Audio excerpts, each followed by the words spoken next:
32장 1절부터 5절 공독합니다.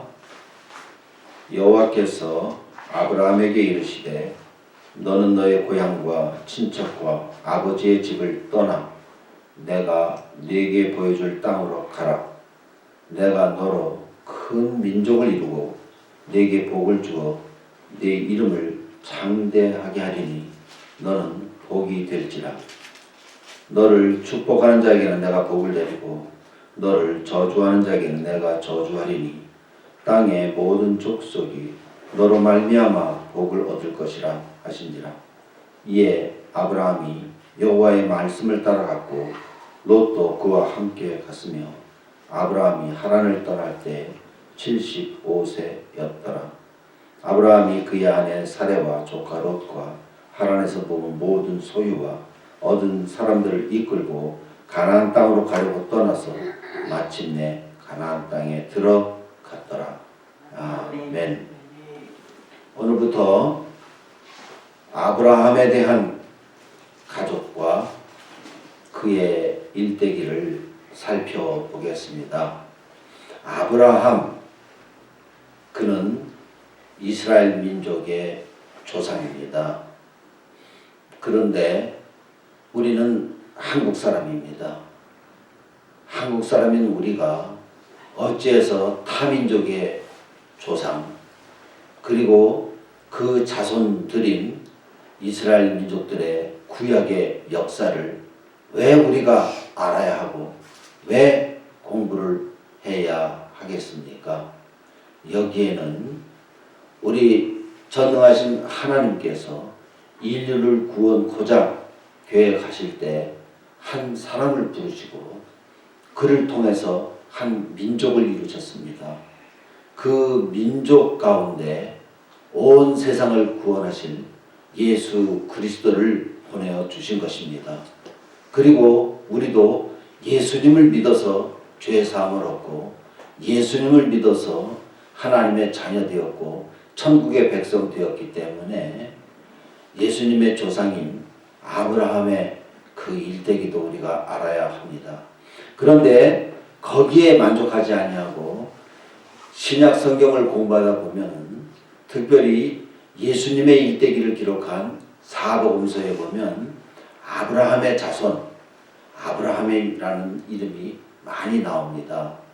그리고 기독교의 기본 구원의 진리를 가르치는 로마서나 갈라디아서, 히브리서 이런 말씀들을 보면은 아브라함의 예를 들어서 그의 믿음, 그것이 바로 우리가 믿어야 하고 우리가 가져야 할 가장 본이 되는 그런 믿음의 표본으로 아브라함을 이야기했기 때문에 우리는 아브라함에 대해서 타 민족의 역사를 공부하는 차원에서가 아니고 현재 우리의 믿음을 키워가는 데에는 아브라함의 그 모든 역사와 그의 일대기가 꼭 우리에게 필요한 영적인 양식과 지식을 주는 것입니다.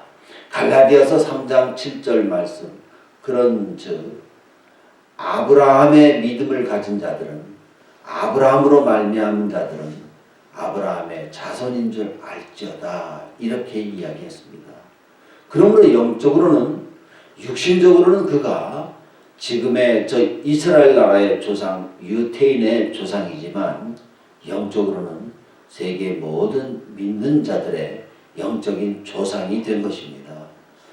이 가장 우리 마음속에서 일어나는 이 근본적인 질문 앞에 우리가 대답을 할 수 있어야 구약 성경을 공부하면서도 우리는 믿음을 배우고 아브라함을 부르신 그 하나님, 그분이 천지 만물을 창조하신 하나님이시고 그분이 노아에게 방주를 지으라고 명령하셔서 그를 통해서 다시금 구원의 역사를 이루신 하나님이시고 바벨을 통해서 하나님을 거역하는 자들에게 언어를 혼잡하게 하셨던 그 하나님께서 이제 드디어 한 사람을 부르셔서 한 민족을 만드시고자 하시는 이 영원한 구원의 계획을 시작하셨습니다.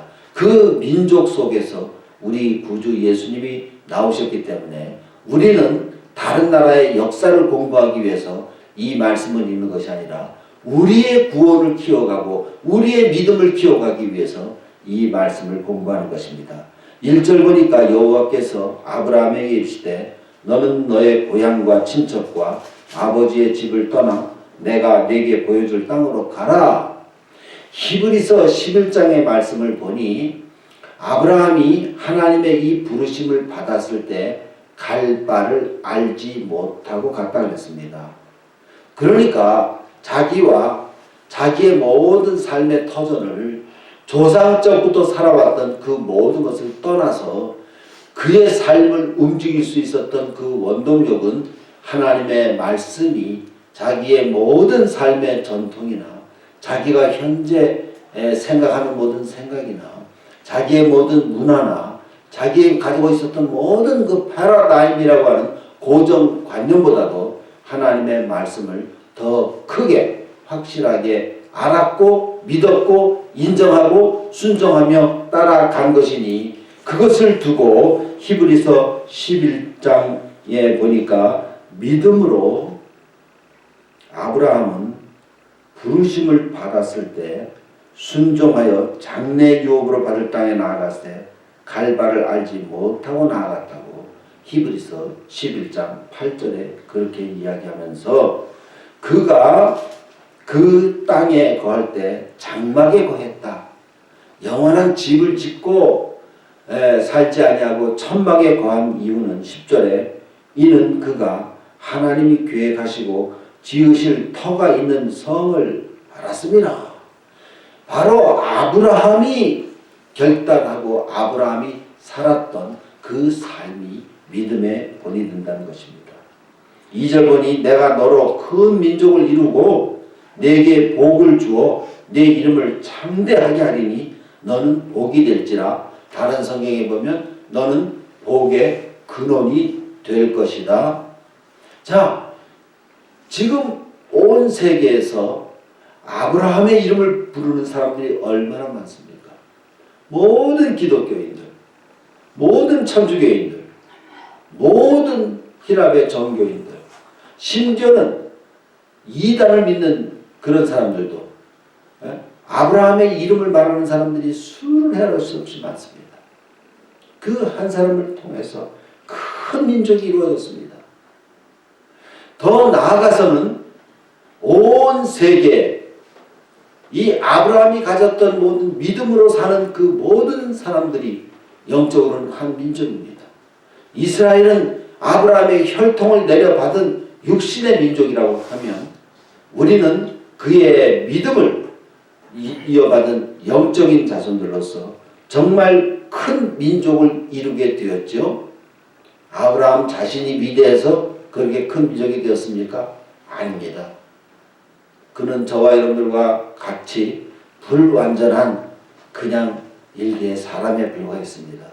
그래서 12장 후반부에 보면은 그 당시에 가나안 땅에 기근이 들어서 이집트로 잠시 피신 갔을 때 자기 아내가 아리따운 것을 보고 그가 마음에 큰 두려움을 가졌습니다. 사람들이 내 아내의 그 아름다움을 보고 나를 죽이고 빼앗아갈까 봐 거짓말을 막 하게 했습니다. 아내라 그러지 말고 내 누이라 그렇게 얘기해라. 그래가지고 바로 궁예까지 그 아내에게 빼앗기게 됐는데 하나님께서 바로 궁에 손을 대가지고 심지어는 이방 왕에게까지 참 망신을 당하는 바로가 아브라함을 불러서 이르되 네가 어찌하여 나에게 이렇게 행하였느냐? 네가 어찌하여 그를 네 아내라고 내게 말하지 않았느냐? 네가 어찌 그를 누이라 내가 그를 데려다가 아내를 삼게 하였느냐? 이런 큰 망신을 당할 정도의 불완전한 사람임에도 불구하고 그의 마음 가장 깊은 곳에 뭐가 작용했어요?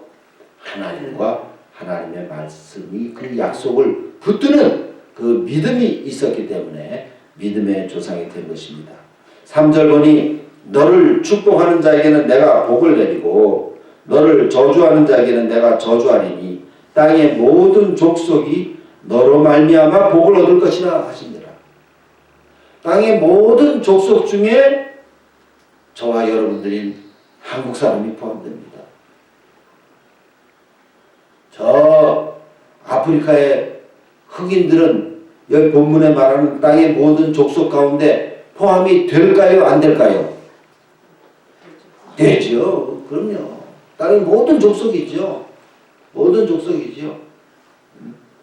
심지어는 하나님을 대적하고 하나님을 거역하는 그런 이교도들과 그리고 이단들도 이 족속에 해당이 되겠습니까? 안 되겠습니까? 되죠. 그들이 스스로 하나님을 거역해서 자기들이 받을 복을 내 참으로 못 되는 것이지, 우리 하나님께서 땅의 모든 족속이 너로 말미암아 복을 얻을 것이라 하는 그 말씀 가운데는 다 포함이 되는 것입니다. 너를 축복하는 자에게는 내가 복을 내리겠다. 우리 하나님께서는 구원의 문을 세계 모든 민족에게 활짝 열어서 그들이 다 구원 얻을 수 있는 길을 열어주셨건만, 그들 중에 저와 여러분 같은 사람들은 아브라함을 축복하지 않습니까? 아브라함이 우리의 영적인 조상입니다. 아브라함이 가졌던 믿음을 저희도 가졌으면 좋겠습니다. 아브라함의 약속을 믿습니다 하는 자들에게는 하나님께서 복을 내리십니다. 그러나 아브라함을 저주하는 자들, 그들에게는 하나님께서 저주하신다고 이렇게 말씀하실 때, 이에 아브라함이 여호와의 말씀을 따라갔고 롯도 그와 함께 갔으며 아브라함이 하나를 떠날 때 75세였더라. 롯은 아브라함의 남동생의 아들이니까 그의 조카입니다. 아브라함이 의지할 것 없는 롯도 데리고 그 하란에서부터 나왔습니다. 그러니까 그는 자기 삼촌의 은혜와 은덕을 많이 도움을 받은 사람임에도 불구하고, 우리가 앞으로 이제 창세기의 말씀을 공부하다 보면 롯의 운명이 참으로 처참하게 그렇게 끝나는 것을 볼 수 있는데, 자, 육신으로 한 가족이 되었고 육신으로 혈육으로 연결됐다고 해서 자동적으로 영적인 복을 누립니까? 결코 그럴 수 없는 것입니다. 믿음은 다 우리 각자 우리 마음에서 내가 지켜야 할 내 본분인 것입니다. 하나님께서 에스겔 선지자를 통하여 주신 말씀은 아버지가 믿음이 있다고 해서 자동으로 아들에게 내려가는 것이 아니다. 아버지가 믿음이 없어도 아들이 믿음을 가질 수 있고, 아버지가 믿음이 있어서도 아들이 안 가질 수 있으니 거역하는 그 당사자가 심판을 받으리라고 하나님께서 그렇게 말씀해 주셨으니 우리는 롯을 통해서도 배울 점이 많이 있는 것입니다. 아브라함이 그 아내 사레와 조카 롯과 하란에서 모은 모든 소유와 얻은 사람들을 이끌고 가나안 땅으로 가려고 떠나서 마침내 가나안 땅에 들어갔다.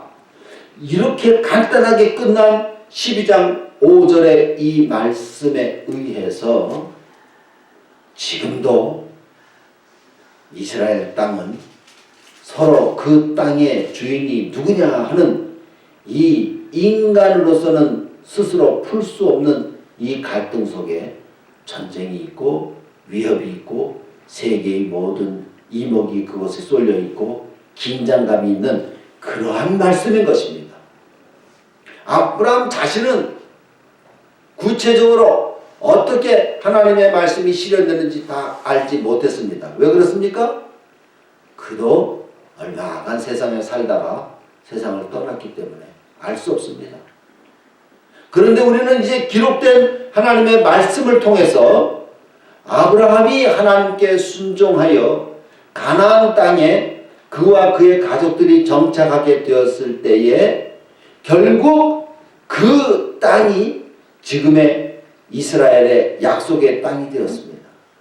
심지어는 그의 자손들이 이제 다 애굽으로 이주해서 그곳에서 430년이라고 하는 긴 세월 동안 애굽의 삶에도 불구하고 이스라엘 나라 그 사람들의 마음속에서는 창세기 12장 5절에 그들의 조상에게 주셨던 이 말씀, 그 말씀 한마디를 잊지 못해서 그들은 믿음으로 약속의 땅을 향하여 걸어가서 드디어 여호수아 시절에 그 땅에 정착된 것입니다.